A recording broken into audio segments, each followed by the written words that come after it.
జై శ్రీరామ్, జై హనుమాన్. వీరాంజనేయ స్వామి వారి సన్నిధిలో ఉన్నానండి. స్వామివారి ఆశీర్వచనం తీసుకుని అలా వచ్చి ఇక్కడ నిలబడ్డాను. ఎంత హాయిగా అనిపిస్తుందో ఆయన చెంత ఉంటే. అలాంటిది హనుమంతుల వారికి రాముల చెంత ఉంటే ఎంత హాయిగా అనిపిస్తుందట. నిజమే, అన్ని నామాల్లోనూ ఆంజనేయ స్వామి వారికి రామబంటు హనుమాన్ అంటే ఎంతో ఇష్టం అని చెప్తారు. నిరంతరం ఆయన దగ్గర సేవ చేస్తూనే ఉంటారట ఆ హనుమంతుల వారు.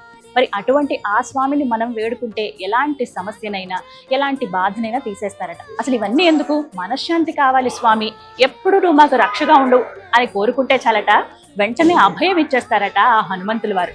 అటువంటి ఆ స్వామికి ఎంతో ఇష్టమైన హనుమాన్ చాలీసా పారాయణ ద్వారా స్వామివారి అనుగ్రహాన్ని పొందే ప్రయత్నం చేద్దాం. మే 12 అత్యద్భుతమైన రోజండి, హనుమత్ జయంతి.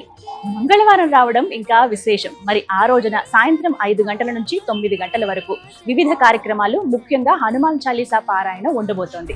ముందుగా రాముల వారికి పూజ చేసుకుని ఆ తర్వాత హనుమాన్ చాలీసా పారాయణం చేసుకుని స్వామివారి దివ్య ప్రసాదాన్ని స్వీకరించి మీరంతా వెళ్ళొచ్చు.